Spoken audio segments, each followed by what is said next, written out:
Hey guys, welcome back to the channel. You will see an American superhero film directed by Peter Berg, starring Will Smith, Charlize Theron, and Jason Bateman. So let's start the recap. Hancock is a person with superhero-like traits who is detested by everyone. He is often ridiculed and hated by the people for his drunken, careless acts. Although he uses his powers to rescue people and stop criminals, his activities inadvertently cause millions of dollars in property damage due to his constant intoxication and overall bad attitude. The movie begins with Hancock sleeping on a bus bench when a kid approaches him and asks if he has seen the news. Looking at the televisions behind him, Hancock sees a few gangbangers stealing a car. He pulls out a bottle of liquor from under his bench and literally flies off. And not only can Hancock fly, he possesses superhuman strength and is generally invulnerable. After destroying all sorts of road signs and light poles, Hancock reaches the stolen car and crashes right through the roof and ends up sitting in the back seat. The carjackers start shooting at him. Hancock isn't hurt, but his sunglasses and bottle of liquor are busted. That drives him crazy, and he hangs the thieves along with the car on a pole. Now, even though he has helped the police, at the same time, he has caused a lot of destruction in the city. Hancock frequently ignores court subpoenas and lawsuits from the city of Los Angeles, wanting him to address the property damage he has caused. The next day, public relations expert Ray Embry leaves from an unsuccessful meeting pitching his all-heart logo for corporations that want to be seen as charitable. He becomes trapped in his car on a railroad track and is about to be run over by an oncoming train. Ray tries his best to escape, but can't. All he can think of is that he is about to be crushed alive. Luckily, Hancock arrives at the scene and yanks his car out of the train's way in the nick of time. Of course, the train hits Hancock and derails, taking out a number of cars along the way. Other drivers jeer at Hancock for causing more destruction. As he's ridiculed by the crowd, we see Hancock just standing there, totally unbothered, as getting insulted all the time is just a part of his life now. That's when Ray steps in and thanks Hancock for saving his life. Ray also urges people to stop insulting and ridiculing Hancock. He then asks Hancock to give him a lift since his car was wrecked. Hancock gives Ray a lift and drops his car right in front of his house. Ray's son Aaron comes out of the house and is thrilled seeing Hancock along with his father. Ray then asks Hancock to have lunch with him and his family. While they're all having lunch together, Aaron tells Hancock that a kid at school is very mean to him. Hancock gives Aaron some bad advice, saying the boy should just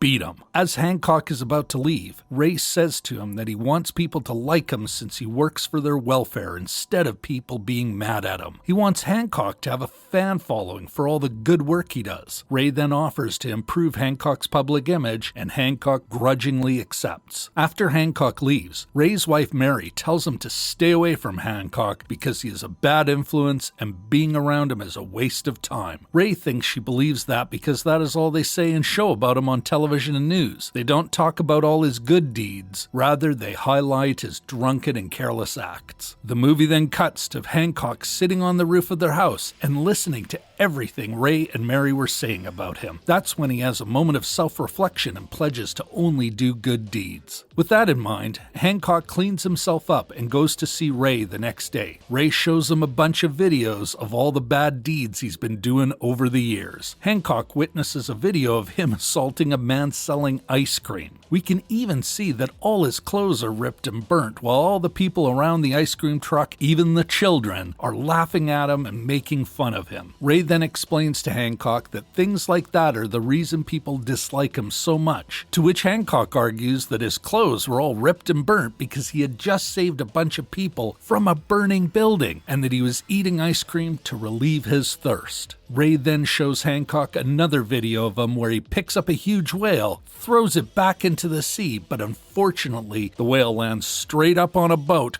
crushing it. Hancock admits that was a mistake. While Ray and Hancock are having their chat, Mary enters the house and asks him to turn the TV on. Hancock is once again in the news. People are demanding to throw Hancock in prison. The anchor reports that Hancock has been subpoenaed to the court around 6 times, but he hasn't even shown up once. Ray then asks Hancock to turn himself in for his outstanding subpoenas so they can show Los Angeles how much the city really needs Hancock when they miss him fighting crime and saving lives. Hancock does exactly what Ray told him and is convicted.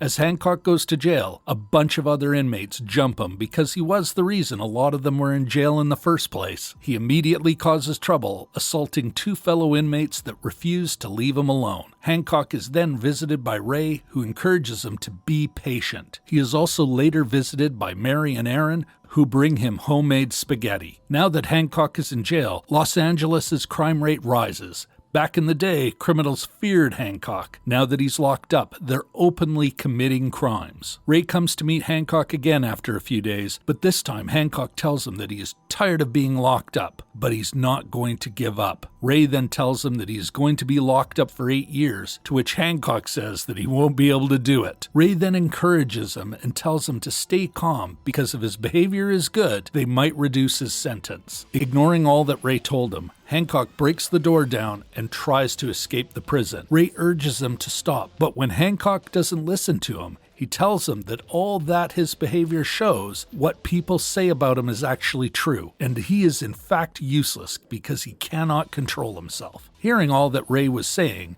Hancock gets mad, but Ray calms him down by saying that Hancock is not just any normal human being. He is a superhero. His purpose in life is to help people and that he can't give up so easily. He reassures him that things will get better. Hancock gets quite emotional after listening to Ray and decides to stay in jail. In the next scene, we see a police officer telling Hancock that a gang of thugs are robbing a bank and have taken hostages. The police chief tells Hancock that they need his help.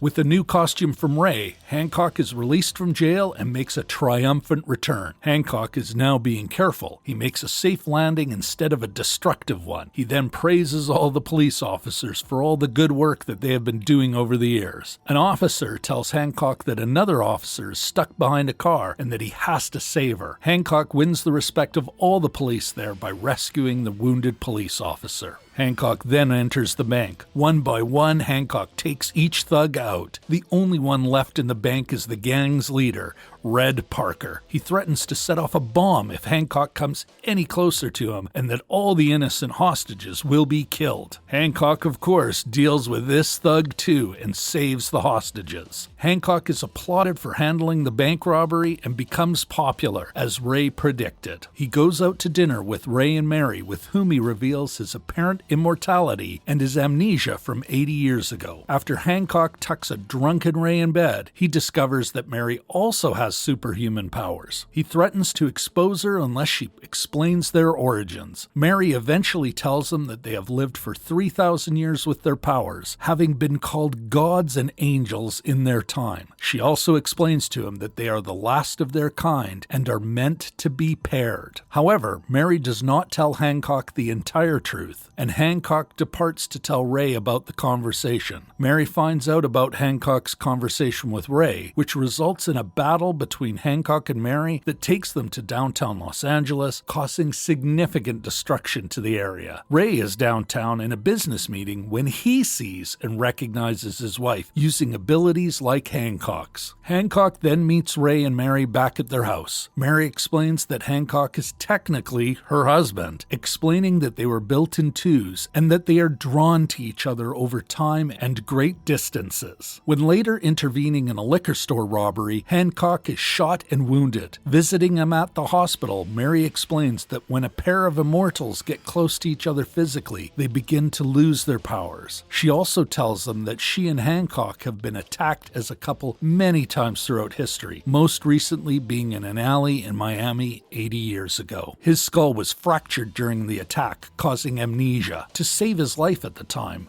Mary deserted him, allowing him to recover from his injuries. After her explanation, the hospital is raided by the bank robber Red Parker and 2 other criminals that Hancock had encountered when in jail. Mary is shot trying to defend Hancock. He is able to stop the 2 men, but is further wounded in the process. When Red attempts to finish Hancock off, Ray comes to the rescue and stops the bank robber, cranking him with a fire axe. With Mary dying, Hancock uses the last of his strength to flee from the hospital, so their parting would allow her to heal with her powers. Hancock is now living in New York City, working as a superhero there. As gratitude to Ray, Hancock paints Ray's all-heart logo on the moon, giving worldwide exposure to his cause. Well, this is it for today's video. Make sure to like the video and subscribe to the channel. See you next time.